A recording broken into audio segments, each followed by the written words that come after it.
Yo, what's up, guys? Today we're actually going to do the Mekk-knight deck profile.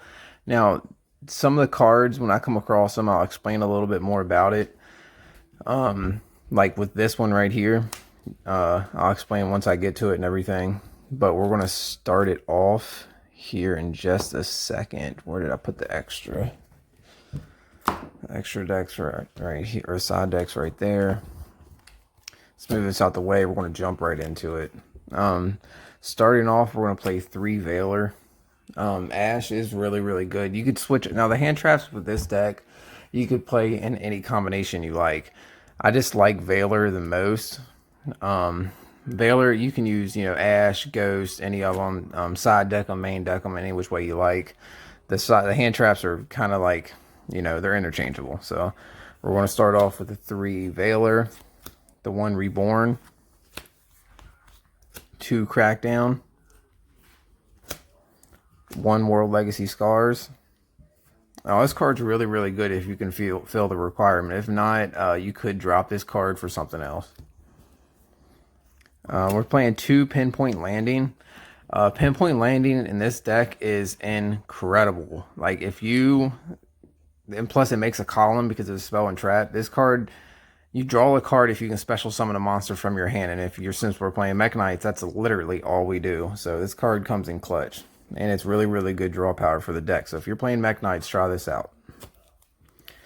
We also got 3 Memory. Memory is another staple of the Mekk-knight deck.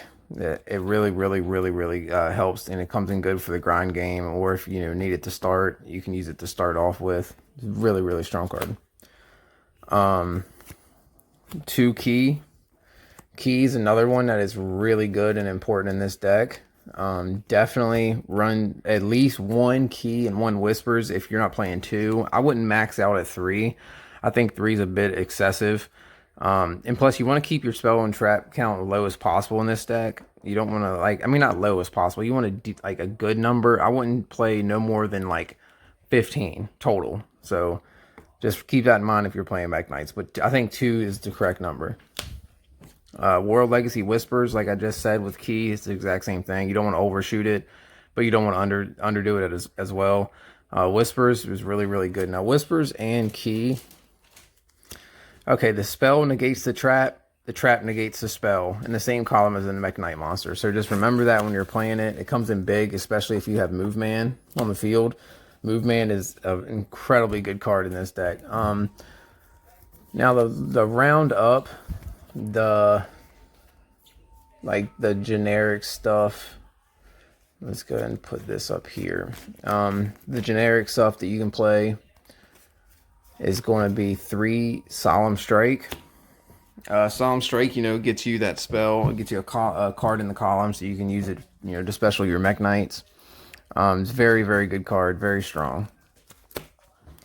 1 Waking the Dragon. Now, Waking the Dragon right here, you could play at 2 or 3. I just only have 1 copy on hand right now that's available.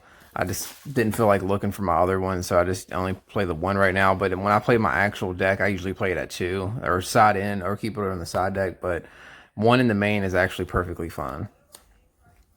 Now, for the last traps and spells, we got World Legacy Secret. Now, Secret's the one that negates monster effect, I believe. Yeah, monster effect in the same column as the Mekk-knight. Again, with Move Man, it's incredible because, say, Move Man has a quick effect. So if they activate something in an opposite column as Move Man, and while this is on the field, you can activate Move Man's effect, move him over to negate whatever, they're trying to use. It's very good. And when it resolves, it negates that monster. A lot of people don't realize that. Very good card. To start off with the Mekk-knights, we're going to play the 1 Yellow Star, 2 Avram. Avram's really good, and plus he's 2,000.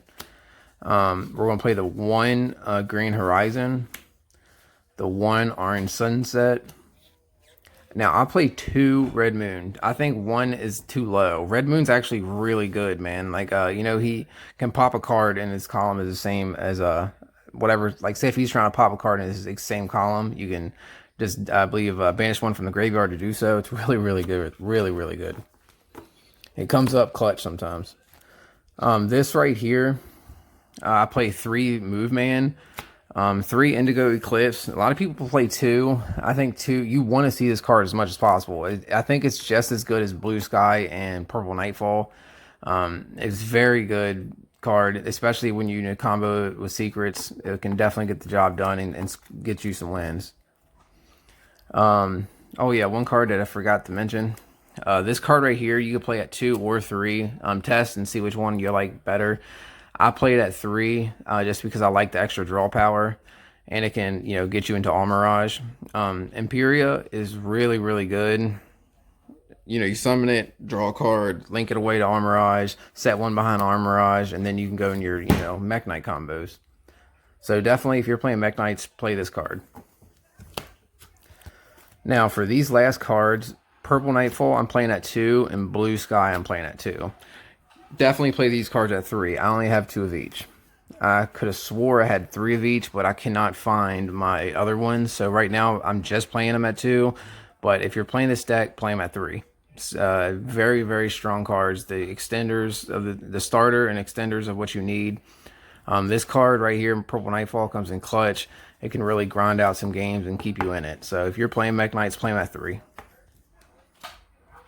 No, on this particular one right here, we have like a 41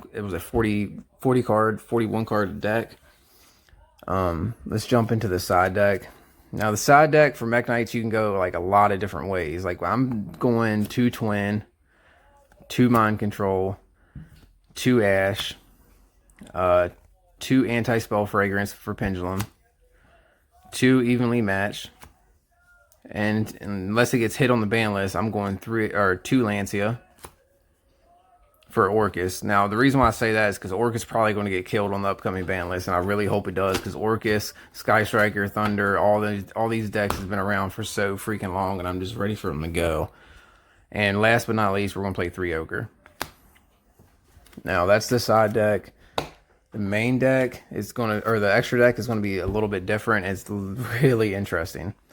Starting off, Mekk-knight of Morningstar. You can do this card at 2. 1, I would say 1 might not be enough. You probably want to play this at 2. I just have 1 copy right now, but you definitely can play this at 2.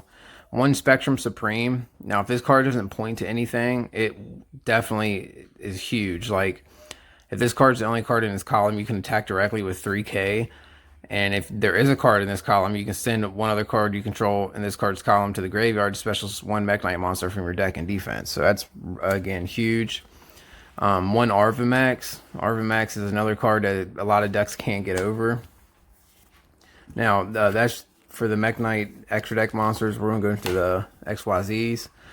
1 Hope Harbinger. Making 2 level 8s is very easy in this deck.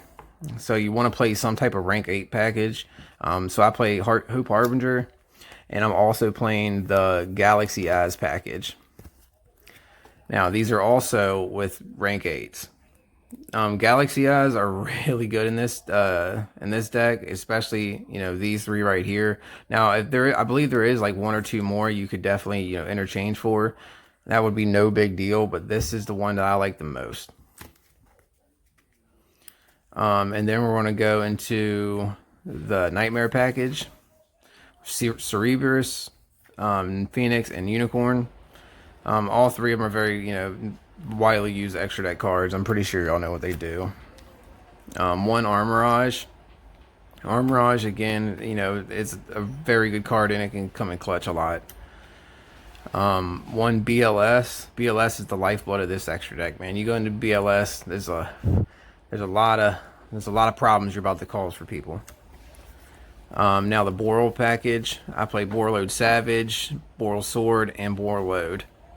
Making Borload Savage Dragon is actually very, very easy in this deck. All you need is 1 Mekk-knight monster and 1 Effect Veiler.